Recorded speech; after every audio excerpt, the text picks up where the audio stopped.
All right, welcome back to Learning the Banjo with me. I have documented the first 30 days of learning the banjo, and that's this channel has been up to this point. And from here on, I wanted to do those first 30 days kind of as a daily, like, hey, day 1, day 2, day 3, daily progression.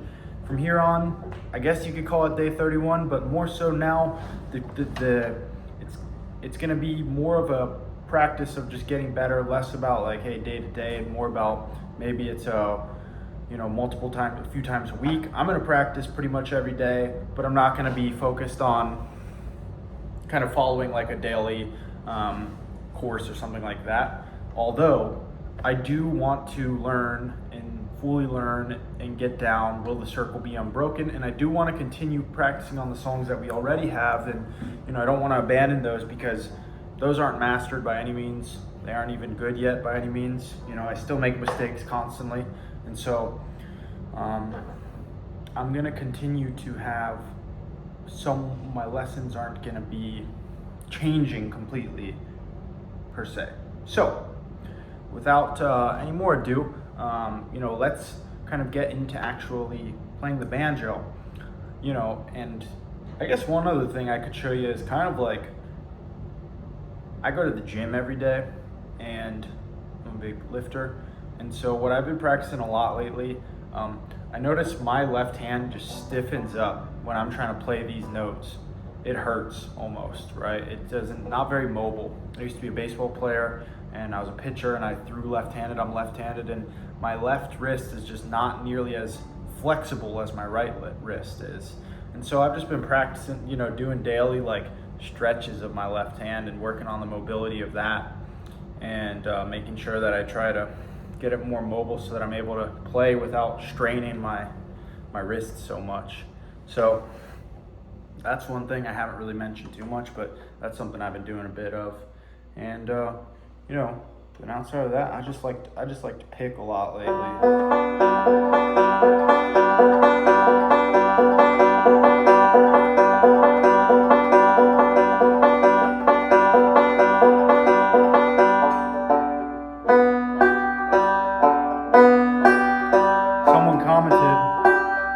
Someone commented on one of the shorts and they said, stop looking, start feeling. And I loved that because I had mentioned this in a video a while back, but it is got to become feeling. It can't just be constantly like, looking down at the banjo. And being a player who plays by feeling, that's how you reach real levels of like mastery of things. It's not a thought. It's just, you just do, right? It's like when someone goes and shoots a free throw, the best free throw shooters, it's like automatic, it's just the same thing every time and it's automatic for them. It's not some really thought out process. And that's obviously from you have to practice a lot before you get to that level. And so how you practice before that affects how fast you get to that level, obviously. And so practicing like we are going to become that now, and practicing with the intention of becoming a master or becoming great is important. And that's what I'm going to do. And so feeling, how do we feel? How do we keep these fingers where they need to be? And how do we make sure that we're not hitting the back of our thumb on the wrong string and getting it caught and going too deep with our strings and, getting caught on one string when I should be playing another? Well, I guess it's just practice.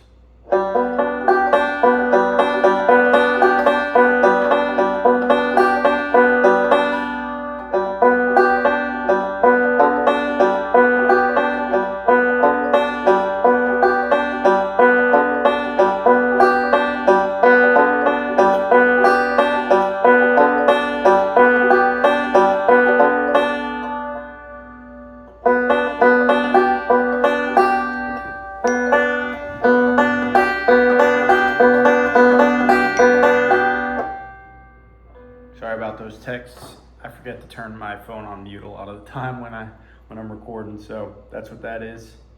Anyways, let's keep playing here.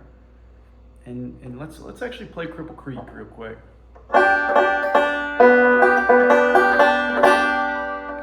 want to move this down a bit. All right.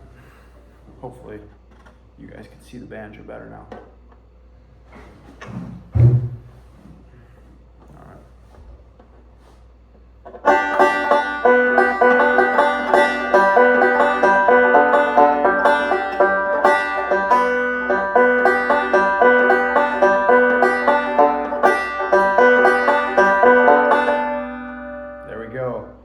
That's the first time today that my my thumb on my right finger got caught on that fifth string when I'm going for the fourth string. Sorry to stand up. I don't know why I did that. I just wanted to show you, like, that's what happens is it gets caught on the string behind that I'm not, the string above that I'm going for. I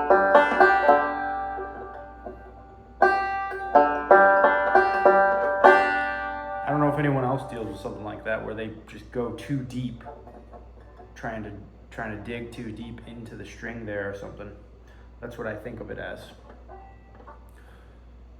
Mike had mentioned I rush when I'm doing this 2 to 5 slide on Cripple Creek.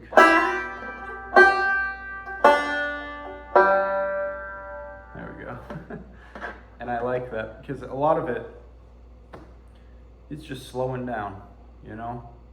And that's a lot of things in life too, is just slow it down a bit, you know?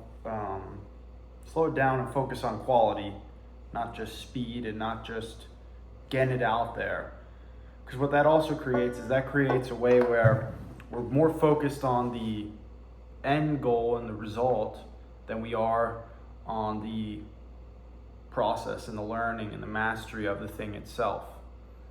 And that doesn't create good stuff. That just creates a lot of stuff crappily. And at the end of the day, the good stuff is what lasts and what people care about. So why am I trying to speed up? Well, because I want to be fast. I want to sound, you know, cool, whatever. But if I play it slow and I get it down good, then that's how you're gonna be good long term. And you know, it means a lot in other parts of life too.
Playing through the songs, you know.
there's some of those.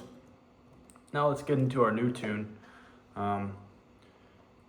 Will the Circle Be Unbroken? I'm gonna just play through this, you know. I like the idea of singing this too, you know, like I love Johnny Cash, and I found a Johnny Cash version. I know it's June Carter, but Johnny Cash sung it too at some point, and he played it with him.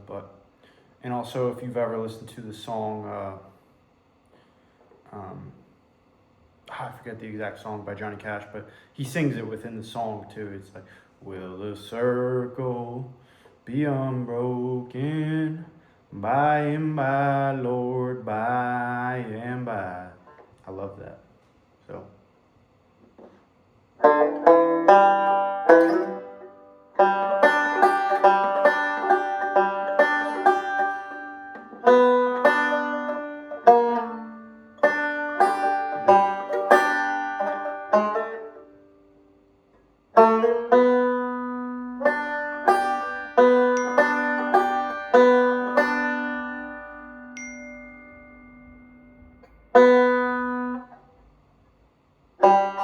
I gotta check if this is a pull off of the index finger to the pointer or the middle to the pointer.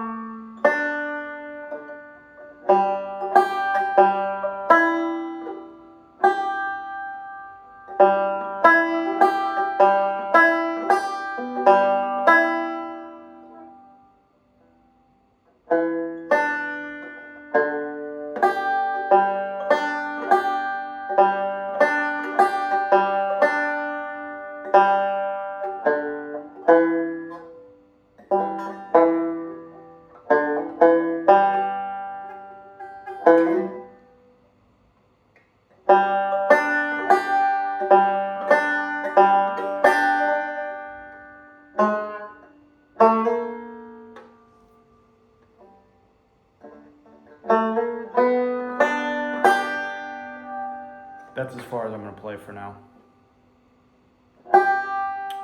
So yeah, that's Will the Circle Be Unbroken. You know, I'd love to sing that eventually and play it, and I will. But for now, it's just kind of progressing on that slowly, doing it slowly and taking my time with all these things and just focusing on becoming a better player one day at a time, a little bit better each day.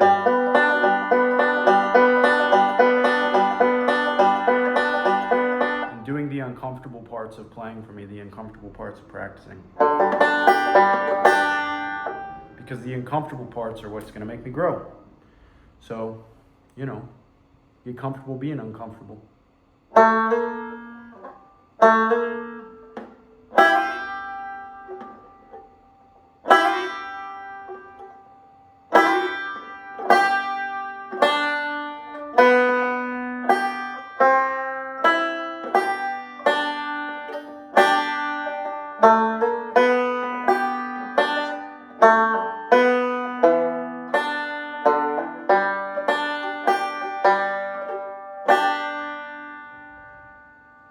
That's fun.